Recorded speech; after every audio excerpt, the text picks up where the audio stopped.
Hey guys, so I recently made a video about dropping out of college to become a nail tech, and I mentioned how my parents were worried, wished that was a joke, and a lot of people came from my life from that video.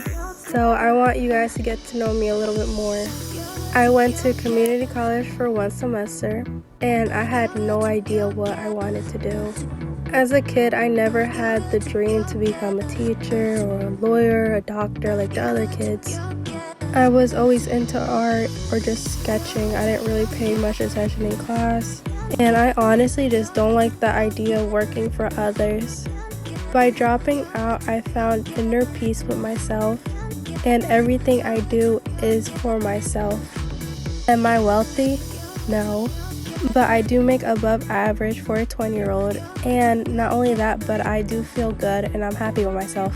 Part 4 about the worst night of my life. Just a little side note, I am in bed, so it's going to be a black screen, and you can probably hear my dog snoring. I'm just going to go from my point of view the rest of the time, because I texted my sister, but I think she's sleeping. So pretty much, I had to call my sister after my mom told her to go out the back door. And there was a Sheetz right across from where she was. But since she had to go out the back, she just saw like all woods and no gas station. So I got on the phone with her, she runs over to the gas station. And when we get back to my stepdad's house, we call our dad and let him know what happened. And the police actually got involved. And they had called my dad because my mom had called them and told him a bunch of stuff that just wasn't true. Like saying that my stepdad was a pedophile and stuff, just like saying stuff that could actually ruin this man's life. And usually my stepdad would come pick us up and then drop us back off. But the police said that my dad had to come get us tomorrow morning, even though he had full custody and could decide who we could go with and stuff. So my dad came the next day and picked us up. Part 3 about the worst night of my life. So before she points the knife at me, she had been in the kitchen, right? So I went to go and sneak out the door. That's whenever she ran over, ripped the knife out of the door, and pointed it right at me. And she's like screaming a bunch of shit at me. And she's like, oh, what, are you gonna tell your dad that I pointed a knife at you? And I told her, yeah, like, what the fuck do you mean? Am I not gonna tell him? So at this point, she tries to take my phone. I told her, no, you're not taking my phone. And at this time, my sister's also texting me and yelling at me because she had told me that I should not go to my mom's house. Probably for that exact reason. A few minutes later, she hears her boyfriend pull up. I had never met her boyfriend. Like I said, I haven't seen her in probably almost a year. As soon as she hears him pull up, she looks at me and she says, go out the back door. She literally hurries up, takes me to the back door, and I have to run out the back door. I don't even know where I am. My sister and stepdad were waiting at the gas station across the street, so I ran over there really quickly. And then a few things happened after that. Let me know if you guys want a part 4. Whatever you guys do not put your acrylic brush in bleach. It's super stiff and it's not, like, it is done, y'all. She's dead. She's done. Part 2 about the worst night of my life. So before I got to my mom's house, I called her. And I pretty much just told her that I was with my stepdad and I wanted to come see her. Like I said, she lived 5 minutes away. So as soon as we pull up, she walks outside. And she starts screaming at my stepdad. She's like, those are my kids. You're not allowed to see them, blah, blah, blah. Even though my dad had full custody and he could decide who we could and couldn't see. So after that, we walk in the house. She isn't saying anything. And this house is pretty much like a trap house. There was a knife holding the door shut. Not a kitchen knife, like an actual knife that you stab people with. She's like, you can sit down, make yourself comfortable. And I didn't want to sit down because I saw needles everywhere and I just saw a rat crawl under the couch. So I was like, no, I'm fine. And then she was like, sorry, not everybody can be rich like you. Which, just to make clear, I'm not rich. I just knew that she was doing drugs with her boyfriend in that house. After that, she pulls the knife that was holding the door shut out and points it right at me, like for part 3.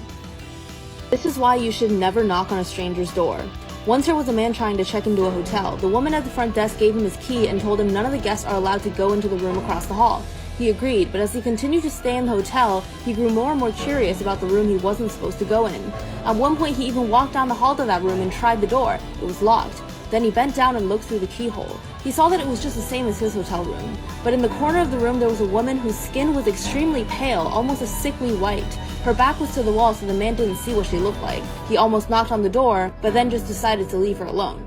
The next day, he walked past the door again and decided to look into the keyhole. This time, there was no hotel room and no woman. It was all just red. He thought that this seemed really strange, so he went to the front desk and asked about the room. After insisting on an answer, the woman at the front desk told him, "A long time ago, a man killed his wife in that room, and her ghost is still there. But these ghosts are not what you might imagine. They're completely white all over, except for their eyes, which are red."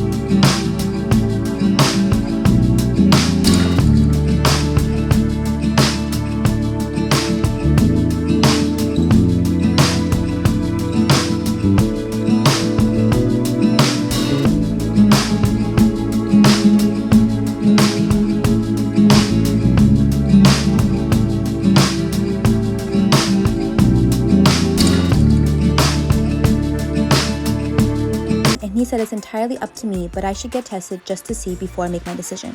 So I did. When my mom found out, she thought this was me agreeing and told everyone the good news. I did a lot of thinking and I decided I would not be donating my kidney.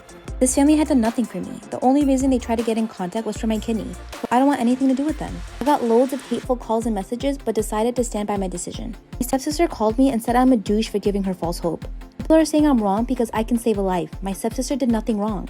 But I feel so used. Am I the asshole for not giving my... Hey babies, welcome back to class. Today I will be teaching you how to do application on short nails. You're going to want to start with the small bead in the middle and you're going to want to tap it down, not drag it. Always clean up your side walls so it can keep the shape. I don't like wasting products, so when I have some at the end, I just drag it up. Now here I am adding my second bead, which I'm pushing it towards the cuticle and cleaning up my side walls. Now this bead is very important because it will build your apex. Notice how I'm just tapping, I'm not dragging. If you have some more at the bottom, just reverse it and drag it upwards. And keep tapping. Nail tips linked in bio.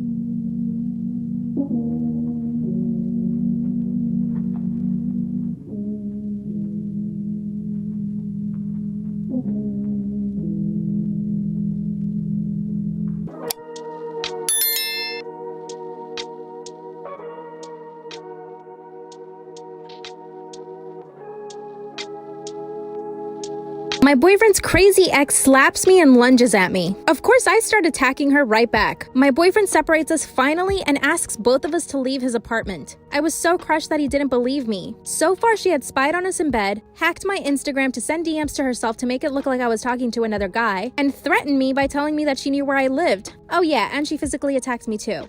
I left my boyfriend's apartment and a few days later he comes looking for me. I explained everything to him and he said he had no choice but to believe me. His ex was too crazy. Then he told me that she went back to his apartment that night and picked his lock. She got naked and crawled into his bed. He woke up, kicked her out, and went straight to get a restraining order. He scanned his apartment for more cameras and found 2 more. What should we do?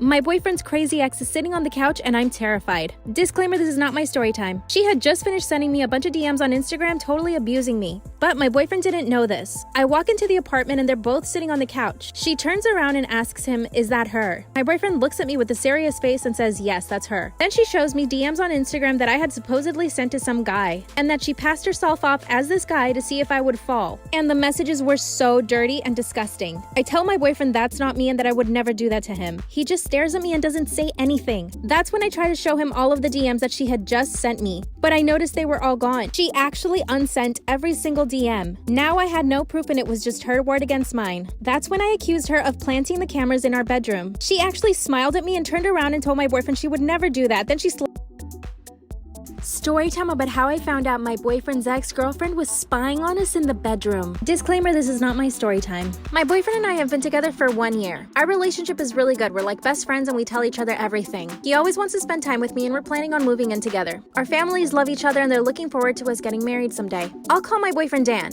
When Dan and I started dating, he told me that he had a really crazy ex. He was extremely controlling and didn't let him hang out with his friends or even his family. And when he broke up with her, she went nuts. She actually told her family that he was abusive just to get back at him. When we got together, Dan told me that he was scared his ex might try to do something to us. I told him not to worry, that she wouldn't do anything at all. Boy, was I wrong. Dan had his own apartment and I would stay at his place most nights. And of course, we did stuff in his bedroom. One night that we're on his bed doing stuff, I see a little tiny lens on his bookshelf pointing straight to us. I hadn't noticed it before, so I asked him what it was. He said he didn't know, so he went to it and pulled it out. It was a tiny little camera. Part 2 is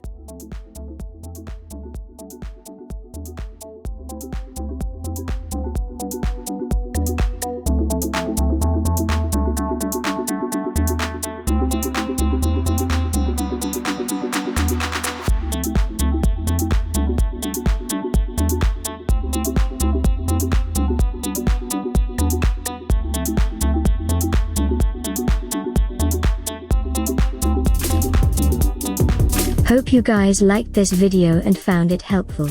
If you did, make sure you give it a thumbs up and subscribe to this channel. It does help support us, and let's know what videos you guys want to see.